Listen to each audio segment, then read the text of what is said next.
दोस्तों, इन नंबर्स को देखिए। इंडिया में इस वक्त सेंसस 2011 के हिसाब से 6,40,000 विलेजेस हैं। इन्हें मैनेज करने के लिए इंडिया में 800 डिस्ट्रिक्ट्स हैं और हर एक डिस्ट्रिक्ट का एक हेड ऑफिसर होता है। कभी उसे डिस्ट्रिक्ट कलेक्टर बोला जाता है और कभी डिस्ट्रिक्ट मजिस्ट्रेट। तो अगर मैं आपसे पूछूं कि इंडिया में कितने डिस्ट्रिक्ट कलेक्टर और कितने डिस्ट्रिक्ट मजिस्ट्रेट हैं, तो आपका क्या जवाब होगा?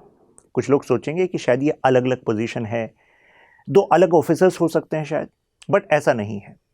लेकिन यहाँ एक ट्विस्ट है जो बहुत कम लोगों को पता होता है। एक ही आईएएस ऑफिसर एक ही वक्त में दोनों रोल्स एक साथ निभाता है। तो सवाल यह है जो आज मैं आपसे पूछना चाहता हूं कि अगर एक ही इंसान, तो फिर कभी कलेक्टर और कभी मजिस्ट्रेट क्यों बुलाया जाता है? इन दोनों नामों के पीछे का कोई रियल प्रैक्टिकल डिफरेंस भी है या सिर्फ नाम का ही फर्क है? नमस्कार, मेरा नाम शशांक त्यागी है। मैं faculty political science international relations optional polity at study IQ IAS। Study IQ IAS, आपका सिलेक्शन हमारा मिशन। देखो, इस कंफ्यूजन को सॉल्व करने के लिए एक छोटी सी कहानी सुनाता हूं। सोचो, एक आईएएस ऑफिसर है, नाम है प्रिया शर्मा। उनकी उत्तर प्रदेश में एक डिस्ट्रिक्ट में पोस्टिंग हुई है। सुबह 10 बजे प्रिया अपने ऑफिस में बैठती हैं और एक लैंड डिस्प्यूट रिजॉल्व कर रही होती हैं। दो परिवार जमीन के एक हिस्से के लिए लड़ रहे हैं। प्रिया रेवेन्यू रिकॉर्ड्स देखती हैं, दोनों पक्षों की बात सुनती हैं और एक जुडिशियल टाइप फैसला सुनाती हैं। इस वक्त प्रिया डिस्ट्रिक्ट कलेक्टर के रूप में काम कर रही हैं। दोपहर 1 बजे प्रिया को खबर मिलती है कि दो कम्युनिटीज के बीच एक छोटी सी बात पर टेंशन बढ़ गई है और इसके वायलेंस में बदलने का खतरा है। प्रिया तुरंत ऑर्डर देती हैं कि उस एरिया में 4 से ज्यादा लोग एक साथ जमा नहीं हो सकते। इस वक्त प्रिया डिस्ट्रिक्ट मजिस्ट्रेट के रूप में काम कर रही हैं। शाम 4 बजे प्रिया एक मीटिंग अटेंड करती हैं जहां डिस्ट्रिक्ट में कुछ government schemes, welfare programmes, panchayat development project discuss हो रहे हैं। इस वक्त प्रिया डेप्यूटी कमिश्नर के रूप में काम कर रही हैं। एक दिन और 3 अलग अलग हेड्स, लेकिन एक ही इंसान है। यह है इंडिया के डिस्ट्रिक्ट एडमिनिस्ट्रेशन का सबसे फैसिनेटिंग और सबसे कंफ्यूजिंग सीक्रेट। अब चलिए इसे सिस्टमैटिकली समझते हैं, क्योंकि इन तीनों टाइटल्स के पीछे एक बहुत ही इंटरेस्टिंग हिस्ट्री भी है और एक बहुत क्लियर लॉजिक भी छुपा हुआ है। सबसे पहले कलेक्टर वाला टाइटल, ये नाम ब्रिटिश राज के ज़माने से आया है। उस वक्त इस ऑफिसर का प्राइमरी काम क्या होता था कि भाई लैंड रेवेन्यू कलेक्ट करो, मतलब किसानों से टैक्स लेना। इसी वजह से उसे कलेक्टर बुलाया जाता था। और आज भी जब एक ऑफिसर कलेक्टर के रूप में काम करता है तो उसका फोकस फाइनेंशियल और लैंड रिलेटेड मैटर्स पे होता है। डिस्ट्रिक्ट कलेक्टर की रिस्पॉन्सिबिलिटीज क्या हैं? Revenue administration. डिस्ट्रिक्ट में रेवेन्यू कलेक्शन का सबसे बड़ा अथॉरिटी कलेक्टर ही तो होता है। Tax collection, land revenue, government taxes, excise duties, अब तो खैर GST में सब अज्यूम हो गई हैं ज़्यादातर ड्यूटीज, इरिगेशन ड्यूज, ये सब कलेक्टर की रिस्पॉन्सिबिलिटी में आते हैं।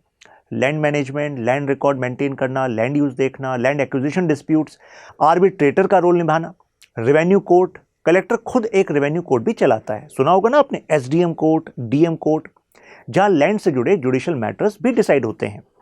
स्टैच्यूटरी सर्टिफिकेट्स, डोमिसाइल सर्टिफिकेट, और एक और बहुत इंपॉर्टेंट रोल है जैसे इलेक्शंस कराना। कलेक्टर पार्लियामेंट्री कॉन्स्टिट्यूंसीज के लिए रिटर्निंग ऑफिसर का काम करता है और पूरे डिस्ट्रिक्ट में इलेक्शंस कंडक्ट करवाने की ओवरऑल रिस्पॉन्सिबिलिटी उसी की होती है।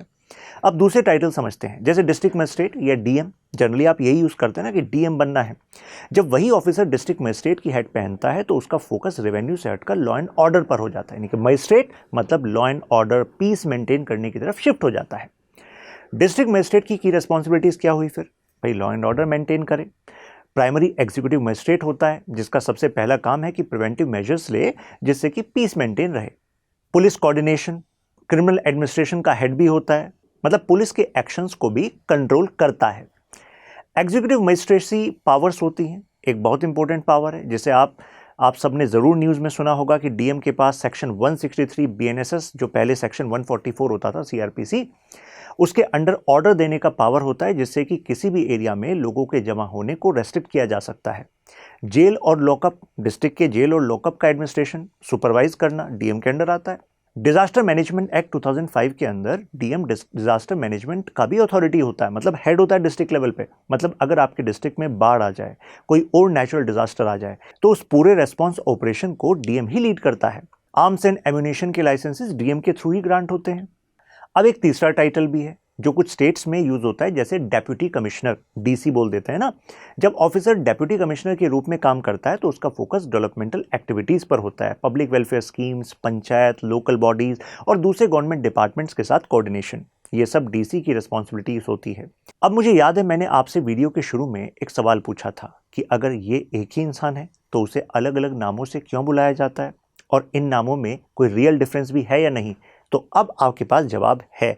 फ़र्क इंसान का नहीं है, फ़र्क उसके फंक्शन का है, यानी उस वक्त वो कौन सा काम कर रहा है। जब वो ऑफिसर लैंड रेवेन्यू और टैक्सेस से जुड़ा काम करता है तो उसको हम कलेक्टर बोल देते हैं, डिस्ट्रिक्ट कलेक्टर। जब वही officer law and order, public safety से जुड़ा हुआ काम कर रहा होता है तो डिस्ट्रिक्ट मजिस्ट्रेट बोल देते हैं। जब वही ऑफिसर डेवलपमेंट वेलफेयर स्कीम से जुड़ा काम कर रहा होता है तो कुछ स्टेट्स में उसको डेप्यूटी कमिश्नर बोला जाता है। तो ये 3 अलग अलग हेड्स हैं जो एक ही IAS ऑफिसर अपने करियर में रोज़ एक ही दिन में कई बार बदलता भी है। अब एक बहुत ही इंटरेस्टिंग और ज्योग्राफी से जुड़ा सवाल है कि फिर किस स्टेट में कौन सा टाइटल ज़्यादा यूज़ होता है। ये पूरी तरह हिस्टोरिकल एडमिनिस्ट्रेटिव स्ट्रक्चर पर डिपेंड करता है। डिस्ट्रिक्ट कलेक्टर वाला टाइटल प्राइमरली स्टेट्स में यूज़ होता है, जैसे केरला, तमिलनाडु, तेलंगाना, आंध्र प्रदेश, गोवा, महाराष्ट्र, सिक्किम, उड़ीसा, गुजरात, पुडुचेरी, लक्षद्वीप, यूटी। पुडुचेरी और लक्षद्वीप यूटी हैं। और डिस्ट्रिक्ट मजिस्ट्रेट वाला टाइटल प्राइमरली इन स्टेट्स में यूज़ होता है, जैसे उत्तर प्रदेश, मध्य प्रदेश, उत्तराखंड, वेस्ट बंगाल, राजस्थान, बिहार, त्रिपुरा, छत्तीसगढ़ में भी। ये फ़र्क क्यों है? क्योंकि लार्जली उस बात पर डिपेंड करता है कि ब्रिटिश एडमिनिस्ट्रेशन के टाइम या आज़ादी के बाद उस स्पेसिफिक रीजन में किस टाइटल को ज़्यादा फॉर्मली अडॉप्ट किया गया। कुछ स्टेट्स में रेवेन्यू वाली आइडेंटिटी ज़्यादा प्रोमिनेंट रही तो वहाँ कलेक्टर चल गया। कुछ स्टेट्स में लॉ एंड ऑर्डर वाली ज़्यादा एम्फेसाइज की गई तो वहाँ डिस्ट्रिक्ट में स्टेट स्टैंडर्ड बन गया। तो अब आप सोचेंगे कि इस पूरी कन्फ्यूज़न की जड़ कहाँ है? तो इसकी जड़ ब्रिटिश कॉलोनियल सिस्टम में है।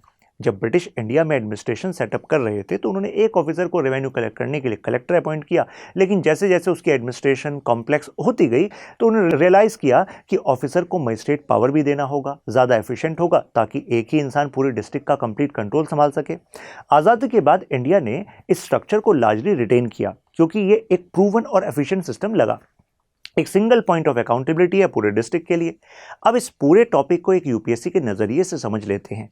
जीएस पेपर 2 गवर्नेंस में ये डिस्ट्रिक्ट एडमिनिस्ट्रेशन के स्ट्रक्चर और एक सिंगल ऑफिसर के मल्टीपल रोल्स का एक क्लासिक केस स्टडी है। ये समझना जरूरी है कि कैसे एक ही IAS officer revenue, law and order and development तीनों फंक्शंस एक साथ कोऑर्डिनेट करता है।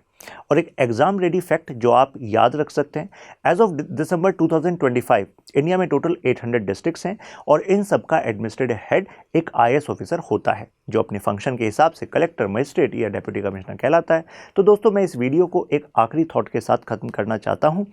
जब अगली बार आप न्यूज़ में सुने कि डिस्ट्रिक्ट मजिस्ट्रेट ने सेक्शन 163 लगाया है या डिस्ट्रिक्ट कलेक्टर ने लैंड डिस्प्यूट रिजॉल्व किया है तो आपको कंफ्यूज होने की ज़रूरत नहीं है। ये 2 अलग अलग ऑफिसर नहीं है, ये एक ही इंसान है जो सुबह रेवेन्यू रिकॉर्ड देख रहा है, दोपहर में पब्लिक सेफ्टी सिक्योर कर रहा है और शाम को डेवलपमेंट स्कीम्स देख रहा है। एक इंसान, 3 रोल, 800 डिस्ट्रिक्ट, 6,40,000 से ज़्यादा गांव, इनकी पूरी जिम्मेदारी इन ऑफिसर्स के कंधों पर होती है। ये है इंडिया की डिस्ट्रिक्ट एडमिनिस्ट्रेशन की असली ताकत और सबसे खूबसूरत कॉम्प्लेक्सिटी भी। स्टडी IQ IAS, आपका सिलेक्शन हमारा मिशन।